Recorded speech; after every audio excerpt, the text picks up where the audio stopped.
గతంలో ఉన్న నేనుండగా లా అండ్ ఆర్డర్ బాగుంది, ఈ గవర్నమెంట్ వచ్చిన లా అండ్ ఆర్డర్ లేదు, మా వాళ్ళని అన్యాయక్రమైన కేసులు పెడతానంటారు. నిజంగా నా పరిస్థితి ఉందంటారు రాష్ట్రంలో? ఏమంటే లా అండ్ ఆర్డర్ ఎప్పుడు ఉంటుందండి, ఆయన ప్రభుత్వంలో ఉంటుంది. వాళ్ళు చెప్పినట్టు ఈయనే ఈయనే పరిస్థితుల్లో ఉన్న లా ఎప్పుడు బాగోదు, లా అండ్ ఆర్డర్ ఎప్పుడు బాగోదు.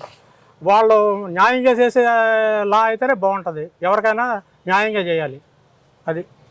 కానీ ఇక్కడ ప్రజలు ఆయన చంద్రబాబు నాయుడు చెప్పిన పథకాలు నమ్మి మోసపోయారు. మోసాలు చంద్రబాబు అంటారు. నిజంగా ఆయన మోసం చేస్తానికి వచ్చిందో ఈ గవర్నమెంట్? మనం ఆయన ప్రభుత్వం చూసాం కదండి, ఉమ్మడి గవర్నమెంట్లో చూసాం ఆయన ఏ అభివృద్ధి చేశాడు. ఇప్పుడు కట్టిన బిల్డింగ్లు అంటే ఎవరు కట్టారు చెప్పండి? ఇప్పుడు బిల్డింగ్ కట్టాడు కదా, అవన్నీ ఎవరు కట్టారు? ఎవరు గవర్నమెంట్లో కట్టారు? ఈయన గవర్నమెంట్లో ఎవరు కట్టారా? ఒకటైనా కట్టారా? ఇప్పుడు ఉన్న బిల్డింగ్లు, అమరావతిలో ఉన్న బిల్డింగ్లు ఆయన ముఖం చూసి 32,000 ఎకరాలు ఇచ్చారు రైతులు, ఒక పైసా కట్టకుండా. మరి ఆయన విజన్ ఎలాంటిది మీకు అర్థం చేసుకోండి. ఈయన వచ్చిన తర్వాత ఏమైనా చేశాడా? ఒక ఇటుకేసాడా?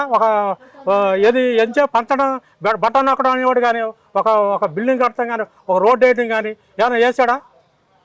అంటే ఇలా పనిచేస్తే అందరు ఓట్లు వేసేస్తారు అనుకున్నారు, అంతే కదా.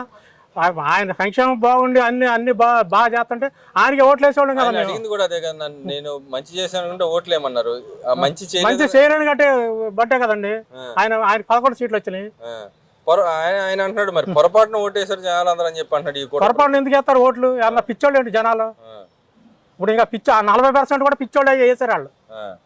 సరే, ఈ వల్లభనేని వంశీ గారు ఎపిసోడ్ చూస్తే ఆయన ఒక దళితుడిని కిడ్నాప్ చేశారని ఆరోపణలు వస్తే ఆయన అరెస్ట్ జరుగుతున్నాయి కదండి, పోలీసులు చేస్తారు. అన్యాయం అక్రమం అని చెప్పి అంటున్నాడు. నిజంగానే అన్యాయం అక్రమం అది ఆ వ్యవహారంలో?